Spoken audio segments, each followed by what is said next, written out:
जी अस्सलाम वालेकुम प्यारे बच्चों। आप देख रहे हैं English easy tricks with Mohammad Shoaib. तो आज जो हमारा टॉपिक है वो है chapter number 6, the darkling thrush. तो ये स्टार्ट करने से पहले अगर आपने चैनल को सब्सक्राइब नहीं किया तो सब्सक्राइब कर लें ताकि हर आने वाली वीडियो आपको मिलती रहे। और आप कोई भी सजेशन दे सकते हैं कि किस तरह से वीडियोस को इम्प्रूव किया जा सकता है। तो इम्प्रूवमेंट्स के लिए भी कमेंट्स ज़रूर किया करें। तो शुरू करते हैं द डार्कलिंग थ्रश। ठीक है। तो ये जो डार्कलिंग थ्रश है ये एक पोएम है। ये किसने लिखी थी? थॉमस हार्डी ने लिखी थी। तो डार्कलिंग का मतलब है डार्कनेस, जिसे अंधेरा कहते हैं। ठीक है। डार्कनेस। और थ्रश किसको कहते हैं? एक चिड़िया को कहते हैं। ये जो प्यारी सी चिड़िया आपको नज़र आ रही है, ठीक है, इसे क्या कहते हैं? The darkling thrush. तो ये स्टार्ट करने से पहले थोड़ा सा हम इसका बैकग्राउंड देख लेते हैं। ठीक है। और एक बात और याद रखें, जब ये पोएम पहले लिखी गई थी तो पहले इसका टाइटल था by the century's death bed. ठीक है। तो उसके बाद फिर इसका चेंज किया गया था, द डार्कलिंग थ्रश रखा गया था। तो सबसे पहले हम थॉमस हार्डी के बारे में पढ़ते हैं। थॉमस हार्डी एक विक्टोरियन रियलिस्ट पोएट है जो रियलिटी पे लिखता था। ठीक है। तो ये इसके बारे में लिखा हुआ है। लेकिन इसके बैकग्राउंड में देखते हैं जब उसने ये पोएम लिखी थी तो वो क्या बताना चाहता था।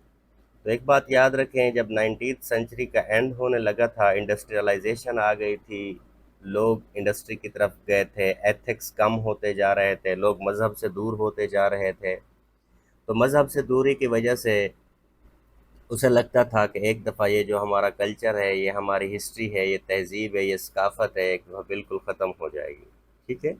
तो इसलिए उसने ये पोएम लिखी। उसे लगता था कि अब वो चीज़, हर चीज़ ख़त्म हो रही है। तो इसलिए उसने ये पोएम लिखी, क्योंकि लोग इंडस्ट्रियलाइजेशन, पैसे की तरफ आ गए थे और उसे लगता था कि ये सारी चीज़ें ख़त्म होने वाली हैं। तो इसलिए उसने ये पोएम लिखी थी। अब देखते हैं ज़रा इसको। आप इस पोएम के आप दो हिस्से आपको नज़र आएंगे। ठीक है। एक में पहले है वो आपको मायूसी शो कराएगा। ठीक है, डिस्पेयर, जिसे हम पेसिमिज्म कहते हैं। उसके बाद ऑप्टिमिज्म होगा, एक उम्मीद उसको नज़र आती है। ठीक है। तो ये जो पहला पार्ट है ये है पेसिमिज्म। ठीक है। सेकंड पार्ट में फिर आपको ऑप्टिमिज्म आएगा, पेसिमिज्म। तो स्टार्ट करते हैं। ठीक है। I lean upon the I lean upon the coppice gate. ठीक है। तो कहता है मैं झुका हुआ खड़ा हुआ हूँ गेट के साथ। तो कॉपस गेट किसको कहते हैं? लकड़ी के इस गेट को कहते हैं जो कि आप तस्वीर में देख सकते हैं। ठीक है, इसे कॉपस गेट कहते हैं। तो when the frost was spectre grey. तो स्पेक्टर ग्रे किसको कहते हैं? भूत को कहते हैं, घूस्ट को कहते हैं। ठीक है। तो कहता है जब मौसम ऐसा है तो मैं एक भूत की तरह ख़त्म होने वाला है, उड़ जाने वाला है, मतलब जिस मौसम का कोई भरोसा नहीं होता उसे कहते हैं। ठीक है। तो मैं लकड़ी के गेट के साथ झुक के खड़ा हुआ हूँ। And the winters drags made desolate.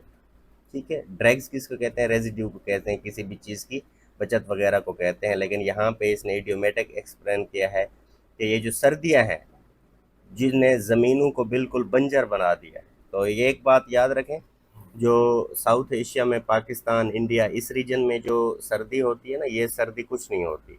जिस तरह हमारा सर्दियों में सूरज चमकता है, तो इसी तरह जब फुल सर्दियों में थोड़ा सा हम सूरज के लिए तरस रहे होते हैं, तो इसी तरह जब यूरोप में वो सूरज निकलता है वो उनकी फुल गर्मियाँ होती हैं, क्योंकि यूरोप में सर्दी बहुत ज़्यादा होती है, बहुत ज़्यादा बर्फ़ के बायस। तो वो यही बता रहा है कि ज़मीनें बिल्कुल बंजर हो चुकी हैं।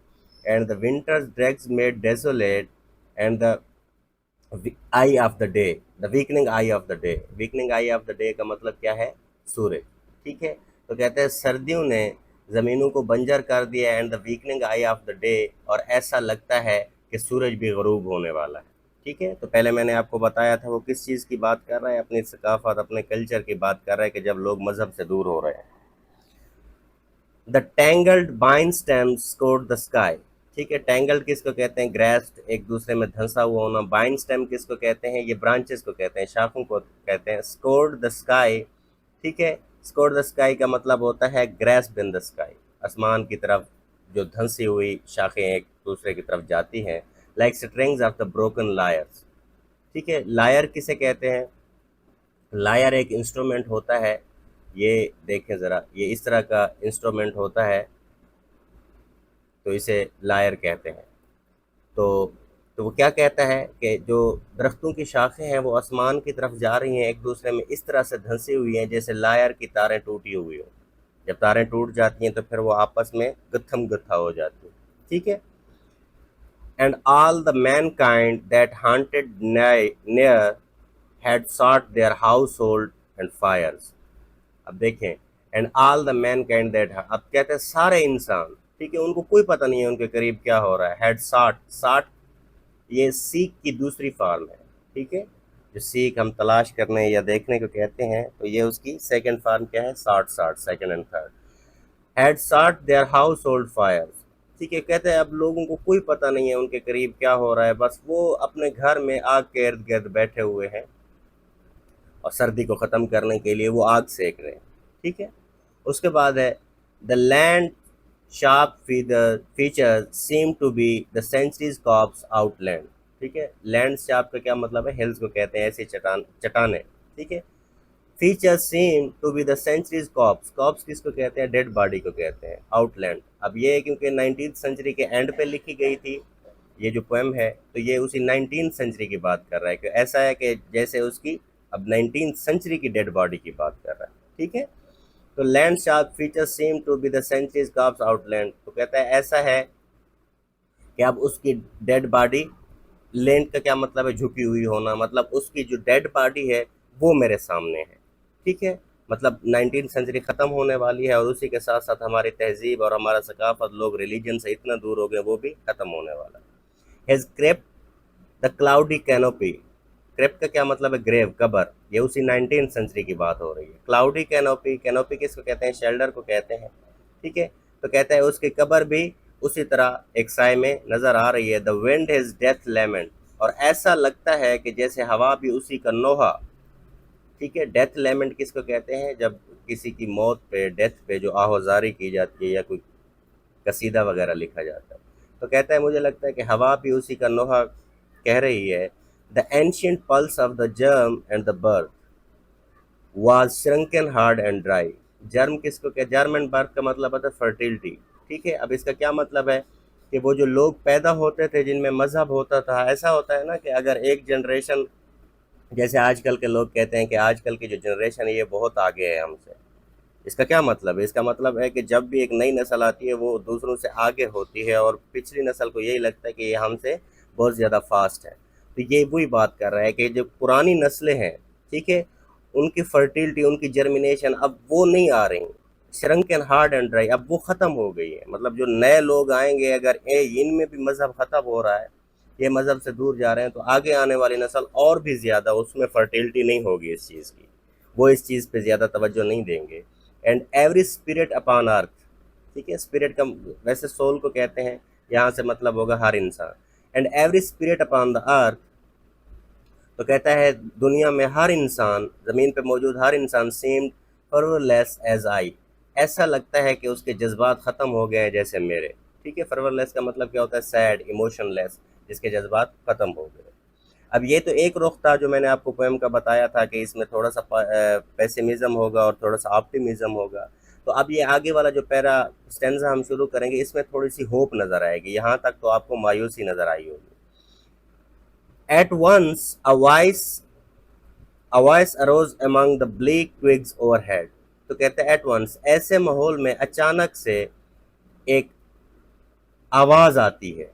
ब्लीक किसको कहते हैं? सैड आवाज़ को, कि एक शाखों के दरमियान में से आवाज़ आती है। In a full hearted over song of joy इनलिमिटेड।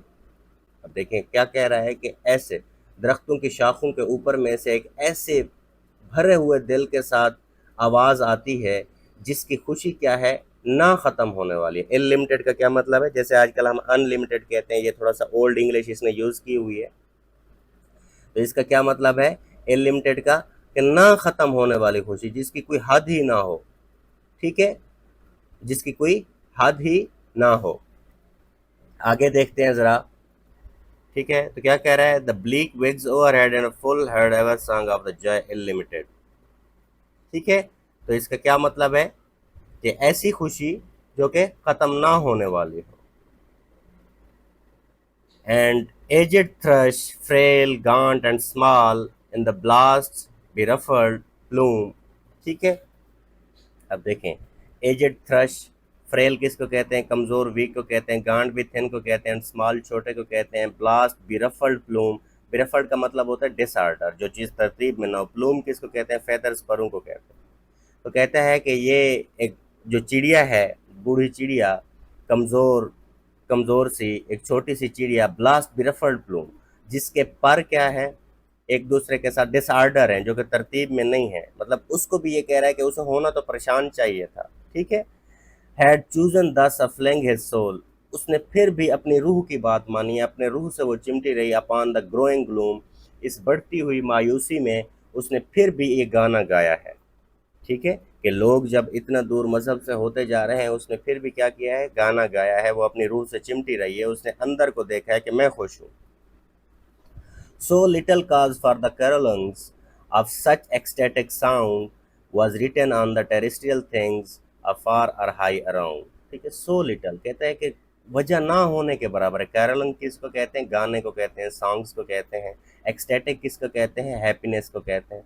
तो कहते हैं ऐसा माहौल जिसमें खुशी की कोई वजह भी ना हो, ठीक है, उसमें वो गाना गा रही है। सो लिटल का क्या मतलब होता है, ना होने के बराबर, इतना कम उम्मीद।